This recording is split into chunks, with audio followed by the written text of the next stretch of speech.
so much for joining us for this filmmaker panel and Q&A for the terrific new documentary, Spaceship Earth. My name's Cheryl Sleen, and I'm the creative director for Rewrite the Future, which is a new climate storytelling initiative at the Natural Resources Defense Council. NRDC has been fighting to protect the environment for 50 years. And along with the bedrock science, legal, and policy work that we do, we also actively support the power of film and stories to raise awareness, show us new perspectives, and move us to help change the world for the better. And I feel like this beautiful film, Spaceship Earth, is a terrific example of all of that.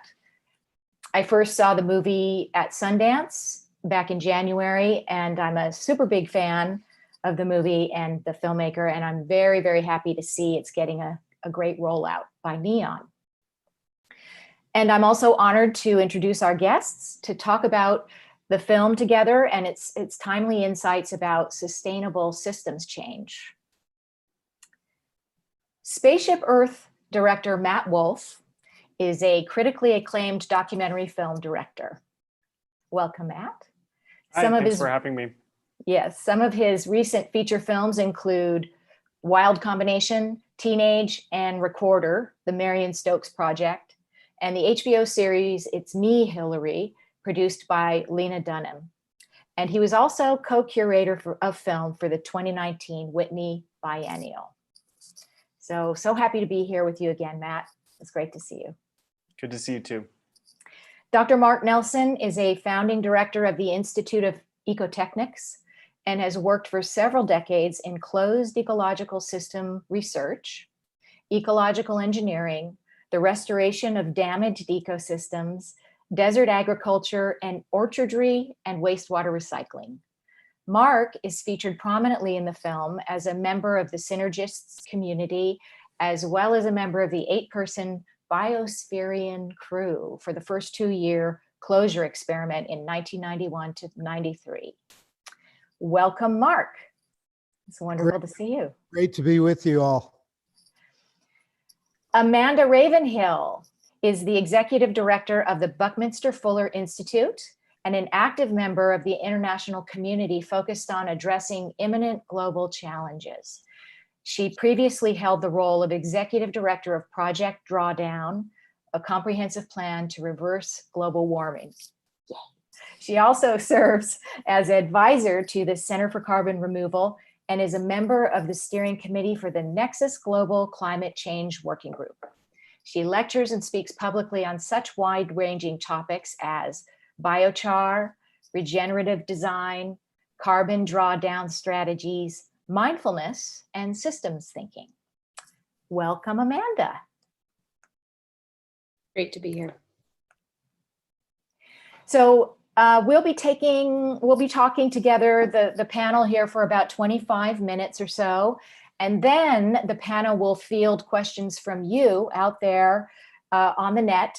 So please feel free to go ahead and post a question at any time in the comment section, and we will get to them at the end.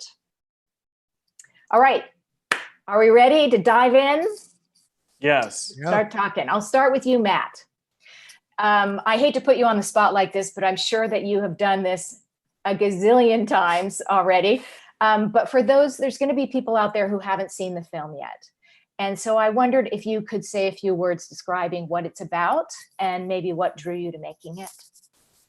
The film is about a novel project called Biosphere 2. And in 1991, 8 Biospherians, including Mark, to the rectangle below me, he lived sealed inside an ecologically closed system. And inside of it, it had a miniature rainforest, an ocean with living coral reef, a desert, and all the biomes representative of the world distilled into their essence. And as a biospherian, Mark tended to its atmosphere and fed himself and his 7 colleagues from the food that they harvest on a half-acre plot. But the story of my film, Spaceship Earth, takes its name from the seminal Buckminster Fuller text, but also the Epcot amusement ride, itself a cartoonish geodesic dome.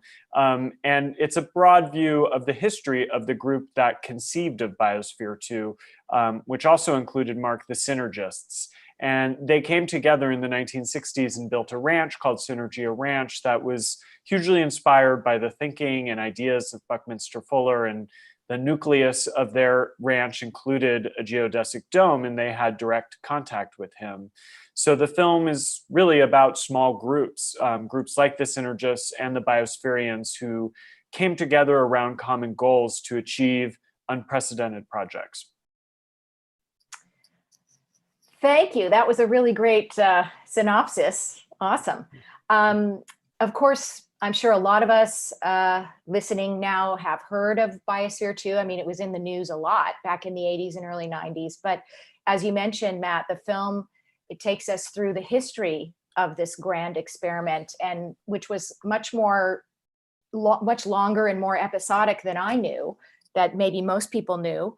And you mentioned this community of innovative thinkers called the synergists, who seem to have been, from my read, in part a product of their time, the countercultural 60s, but they were different than our cliched understanding of a 60s hippie commune, you know, with the sex and drugs and everything. So I wondered if Mark, since you were one of the synergists, and Matt too, can you say a bit about the group and the community of Synergia Ranch, your intentions and interests, the kinds of projects you did? Well, let me just say that we avoided, like the plague, no pun intended, in this pandemic days, the terms counterculture, commune. You know, if you allow people to put you into a box, that's fairly limiting. So we had grand ambitions. And what I liked about the group was that we were very action oriented. You know, we're not content to sit around and philosophize. And I was actually a philosophy major at Dartmouth College, so I know about philosophers and philosophy students sitting around. We wanted to put into reality, into everyday life, new approaches to combining ecology and technology. So what really grabbed me about the synergist lifestyle and our objectives was that we didn't want to just do one thing. We didn't want to just have a career and have weekends and holidays and whatnot. We wanted to do three things simultaneously.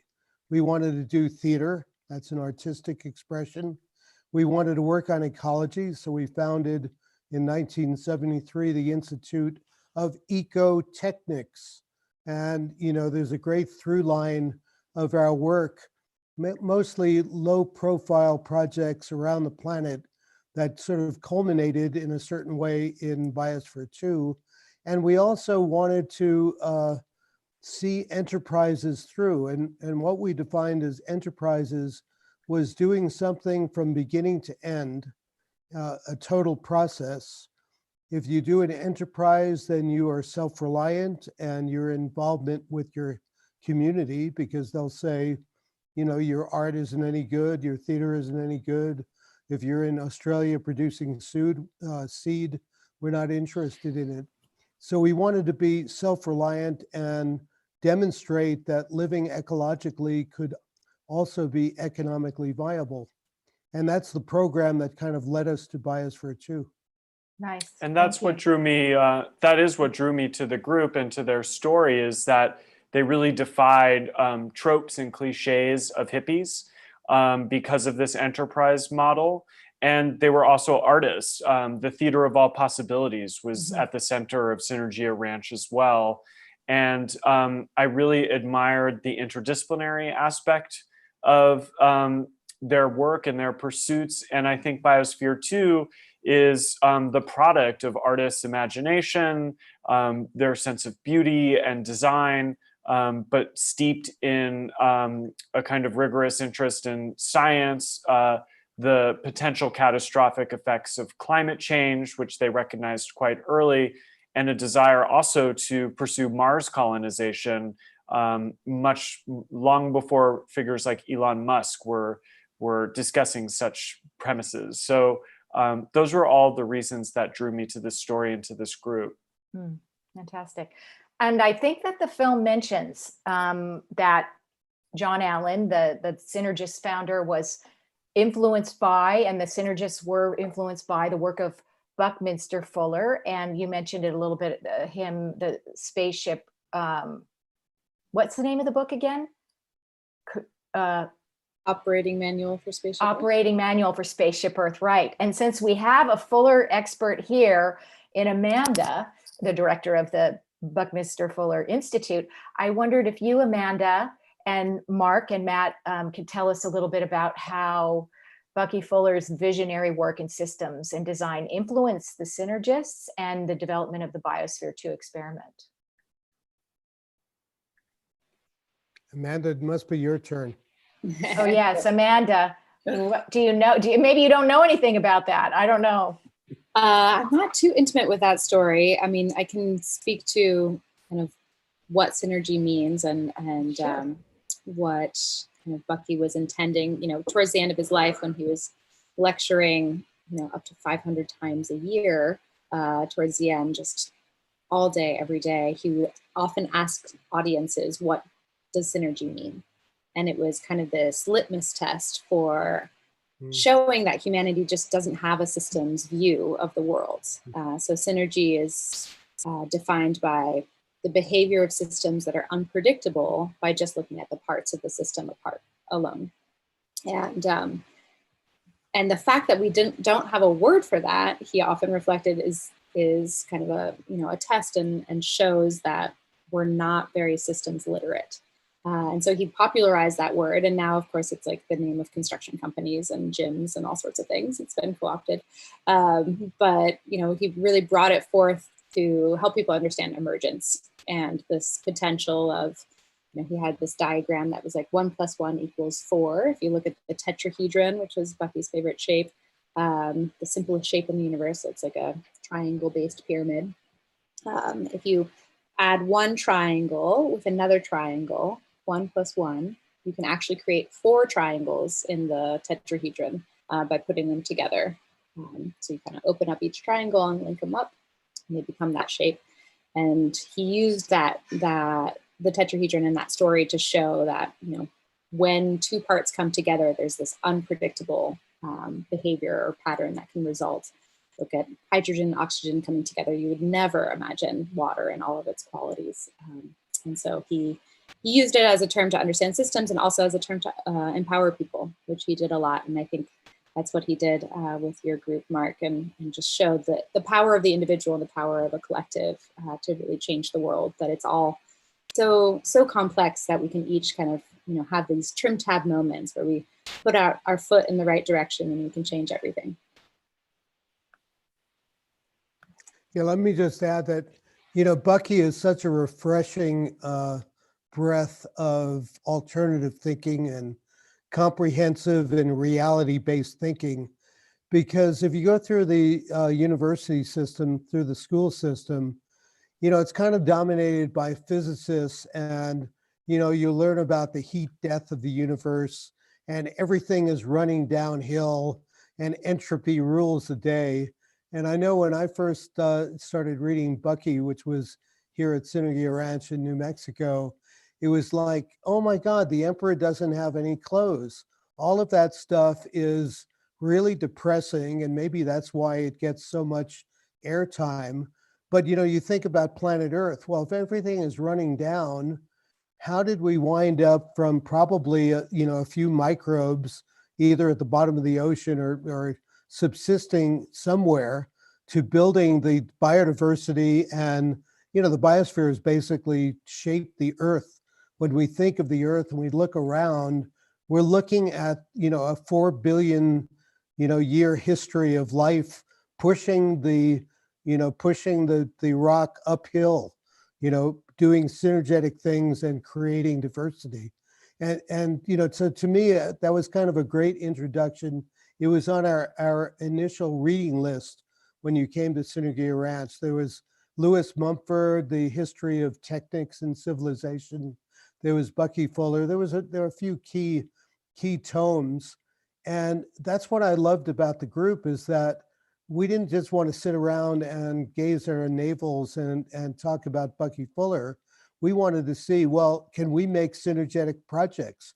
Can we make synergetic things? And, adding to the definition that Amanda was giving, another definition of the synergy is something that the whole is greater than the sum of the parts and unpredictable from it.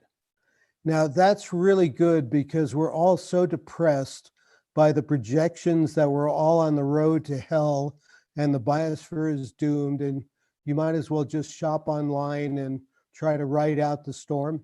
So, way back when, we said, well, screw that. We want to have a beautiful life. We want to live in a beautiful, verdant earth, and let's get our asses in gear and make some innovative projects to do that. Yeah. I think it should also be said that Synergia Ranch and the synergists were namesakes of the idea of synergy, correct, Mark? Yeah, totally. Right. Well, this amazingly ambitious project of the Biosphere 2 that arose from your work together for those 20 plus years. I mean, it really, building these domes with the different biomes in it, and saying that you were going to put people in there for 2 years in this so you're going to make a closed system and try to make it so people could survive in there for 2 years. And it's really an ambitious project. And to me, it really shows the impact of living. One of the things the film really reveals is how immediate you can see the impact immediately of how you're living, your actions, right? And so I wondered, how can this story in the film and the experiment of Biosphere 2 help us better envision, us the viewers and so on, better envision this giant closed system of Spaceship Earth and our impacts on it. But let me right from the get-go correct what you're saying. Biosphere 2 was not a 2-year experiment. It was not about whether 8 people could survive and be sustainable inside that 3-acre facility. That would have been a cool experiment. And that's what the media tried to make it, and to take one part of our vision, which was, if we're going to expand into space, humans come in a package, and the package that humans come in is a biosphere. So if we're going to go into space, then we need to miniaturize biospheres. But Biosphere 2 was not a 2-year experiment. It was way more over the top than that. Who thinks about this? It was 100-year experiment. And yes, we were thinking about the moon and Mars, but I think we were way more focused on, we had a beautiful, pristine, environment that the biospherians fell in love with and had the job of trying to keep as unpolluted, as biodiverse, and as vibrant as possible, which was easy to do because it was clear that was our health. But we wanted to, make a facility to study how biospheres operate. And you're not going to do that in 2 years. And in fact, the fact that we stayed in, with their ups and downs and oxygen insertions for 2 years was rather remarkable. Even a lot of the people working on the project were putting serious money bets down that we wouldn't last the first winter because CO2 would rise so high that we'd have to evacuate the structure. So, the film really captures the insanity of the media once we caught the world's attention. And they tried to just make it, this is a Mars colony, this is a 2-year experiment. Can these people survive in there? And everything that comes in a duffel bag with computer parts or this or that means that, why did they do that? Well, of course, one is we could talk about the American media and how they build you up and then they trash you, and that's part of their game. But I think, you know, now I can safely say Biosphere 2 was a standing rebuke to the way we treat our biosphere. It was very revolutionary and radical. We had wilderness biomes in there and nobody could touch them. If we ran out of food, we weren't going to go in the savanna and plant crops or cut down the rainforest and grow soybeans. We were asserting the wilderness areas of the planet Earth have intrinsic value, and we as Earthlings need to respect that. Farms need to be integrated. All of our technology needs to be integrated into this tightly sealed world that's planet Earth. Spaceship Earth is far more tightly sealed than Biosphere 2. So there was a real, you know, it's not surprising to me because my group, you know, we don't really, you know, go by the winds of contemporary fashion. I think what was really interesting about Biosphere 2 is that the images were so beautiful and interesting and optimistic that it touched a nerve around the planet. And that may be its greatest legacy. And I, you know, hats off to Matt and his team of people for, you know, bringing back that story, because we affected, you know, maybe 1 billion people during the early 90s who saw those images. Even if they heard the crapola that the media was portraying, they could see this is an optimistic project that says humans can figure out how to live with a mini biosphere in a healthy way. And of course, that's the drama of our time, of the 21st century. Yes, it is. And I wanted to bring Amanda in here and see if she had some thoughts, and Matt, because I wrote down from one of our chats, Matt, when before Sundance, and I forgive me if I'm misquoting you, but I think you said small groups are the engine of change. We need visionaries attempting to reimagine the world. And so after seeing this film and hearing from you guys, and you know, it's like building on the work of Fuller and the Biospherians, the synergists and other visionaries, there are now a lot of smaller scale experiments in sustainable living going on. But to make the transition, as you mentioned, I think, Mark, to a global decarbonized economy, we need to scale those up and speed things up. And so I'm wondering if each of you could offer thoughts on how we might apply this small groups are the engine of change, small localized projects and groups, how we might apply those to a global transition project. Well, I think part of the film and the kind of saga of Biosphere 2 is, not to spoil, but it was taken over, and it's I think the project was a great success, but perhaps its failure is that it no longer exists as a closed system that it was designed to be. And Mark's work with his colleagues at the Institute of Ecotechnics and as synergists for decades showed that small groups can do remarkable things. They can make sustainable enterprises that enhance sustainable ecology as well. But Biosphere 2 is on such an epic scale. I can't imagine something as epic as a group of people literally reimagining a world. And there was something magnificent about that, but it didn't prove to be sustainable because of economic forces. And something I think about in capitalism in general is the ethos or the attitude that bigger is better. And I think in some ways, this is a parable that bigger isn't always better. Great things can come out of scaling things up, but also sometimes the most sustainable actions happen on a really small scale. And in the film, you meet the biospherian Linda Lay, who actually lives 10 minutes away from Biosphere 2, but operates on a much smaller scale at the Oracle Community Learning Garden and growing plants and worms at her small house. So I think there's a variety of scales, and that bigger isn't always better. Amanda, what do you have to say about this? Yeah, there's you know, I think this movement of regeneration, as some people are calling it, and Buckminster Fuller called, you know, the eternally regenerative universe, kind of this base state of nature creating more life, creating more life, creating more life. that whole movement, I think, is way more alive and well than we know.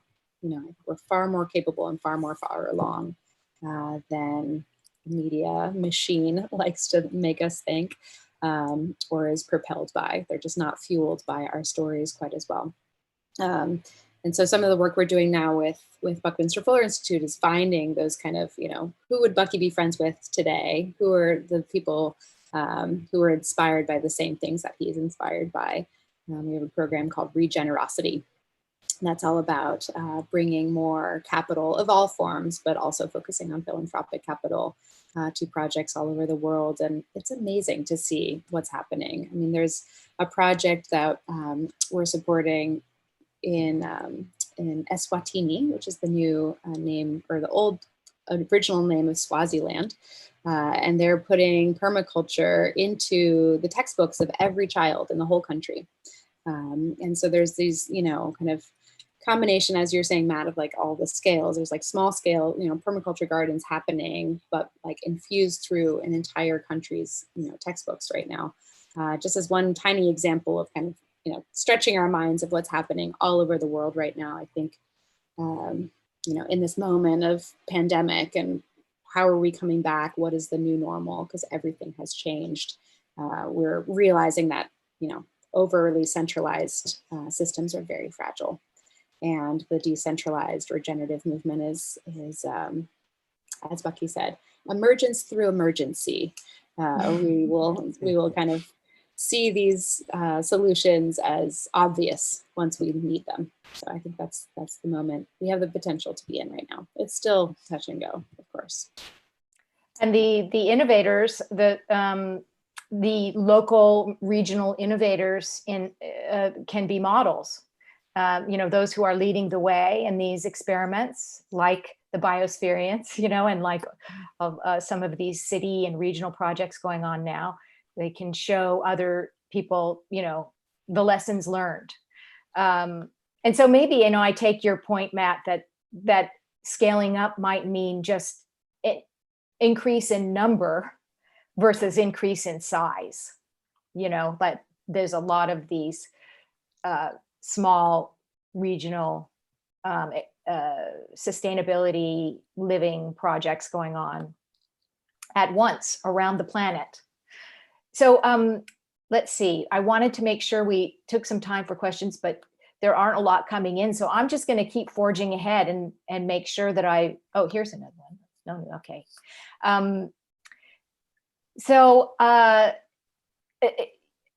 There was, Matt, you know, speaking of the COVID parallel, you, for this film, got your hands on some incredible archival footage where we get to see the day-to-day, inside the day-to-day life in the Biosphere domes.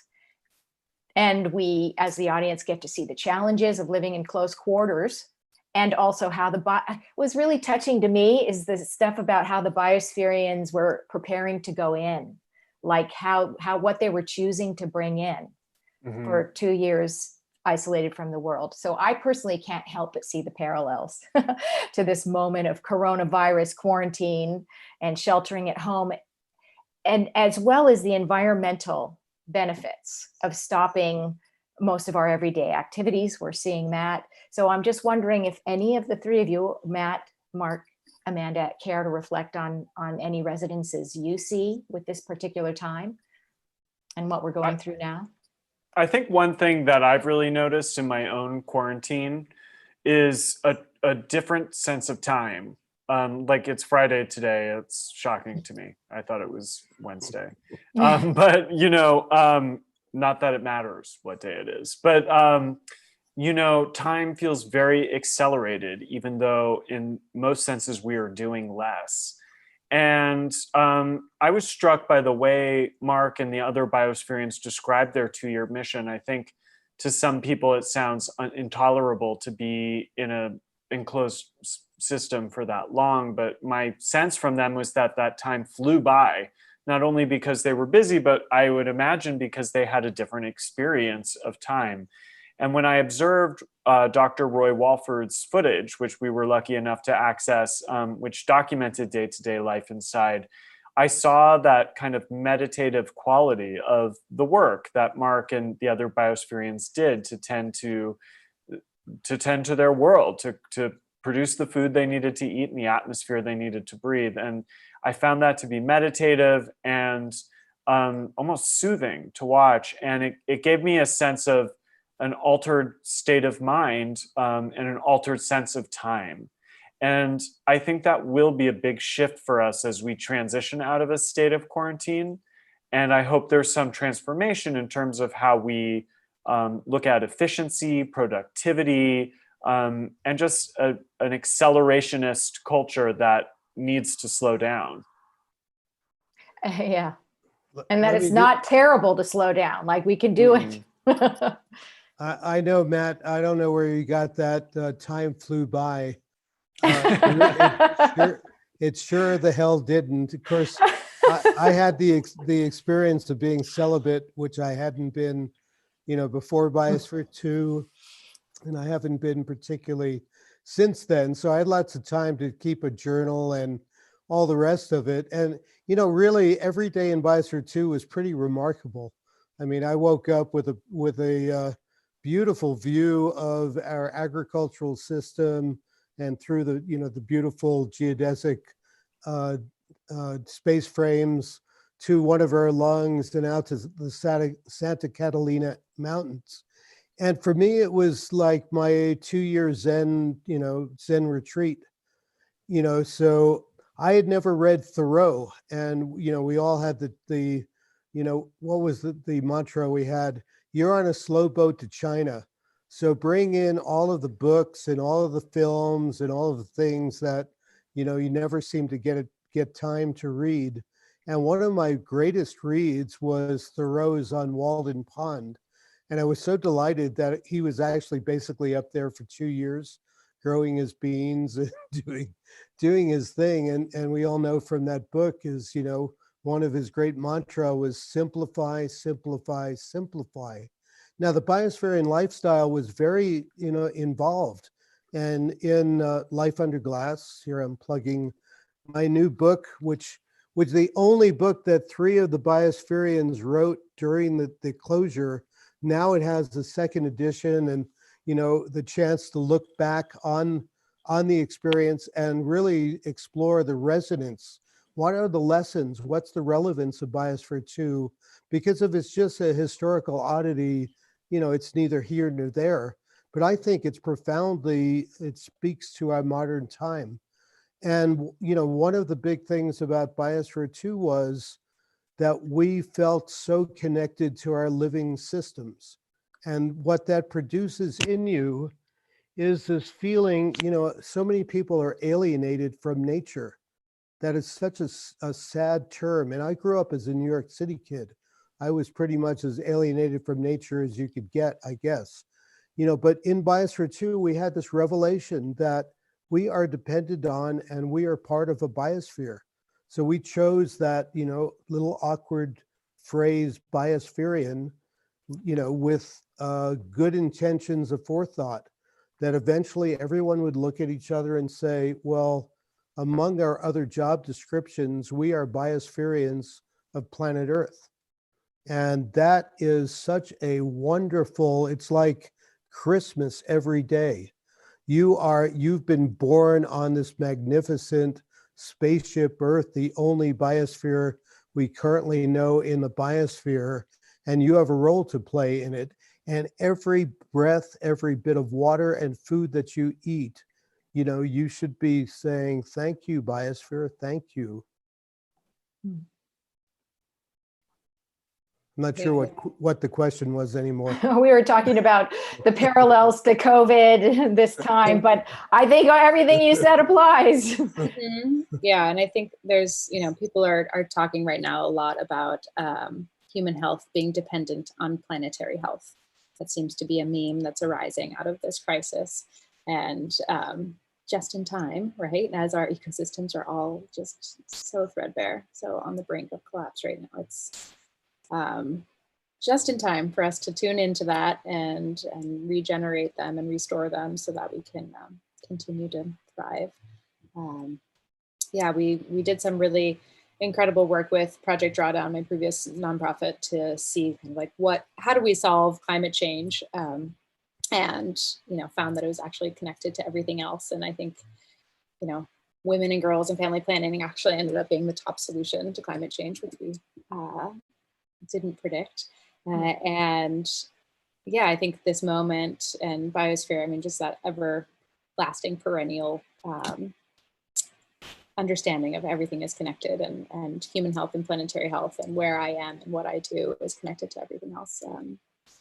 Yeah, continues to land for folks. Yeah, and it's amazing. And like, how could that be such a radical idea? That the synergists were innovators, and Buckminster Fuller. It's like, yeah, duh. I mean, right? Yes. Our lives depend on the health of these systems that support our lives. It couldn't be more. But I don't know, for some reason we've drifted away from that. And it's great to have films like this and institutes like Buckminster Fuller Institute that remind us of this and the work that you're all doing. So I do see that there is a question that came in, and please, viewers, now is your chance. We're coming to the last minutes of our webinar here. And so please type in any question you have for the panelists. And here's one for Mark. Mark, would you ever repeat this experiment? I'm assuming this person means the Biosphere 2 experiment. I have a lot of dreams where, wherever they start, it winds up with myself and a lot of my fellow Biospherians. It's a little bit, I've done a lot of theater, and, actors have nightmares where you're about to go on stage and you don't know what play it is and you can't remember your lines. I think students have that when they're going into a final exam. I have a lot of dreams like that. Is like, let's do it. But, and by the way, back to the Bucky Fuller thing, we really grooved on the fact that, Bucky's main metaphor was that we're on this amazing planet. We're all extremely wealthy if we can actually use our brain boxes and learn how to operate Spaceship Earth, but there was no operating manual given. So a lot of the 2-year mission inside Biosphere 2, we were literally creating an operating manual for a small biosphere. So would I do it in a heartbeat? Absolutely. And in fact, and I've learned actually now talking, we had a reunion of the 7 Biospherians who are still on planet Earth 2 years ago. And I wasn't the only one who privately said to Mission Control, if you need someone else to go into the second closure, I'm ready to go in.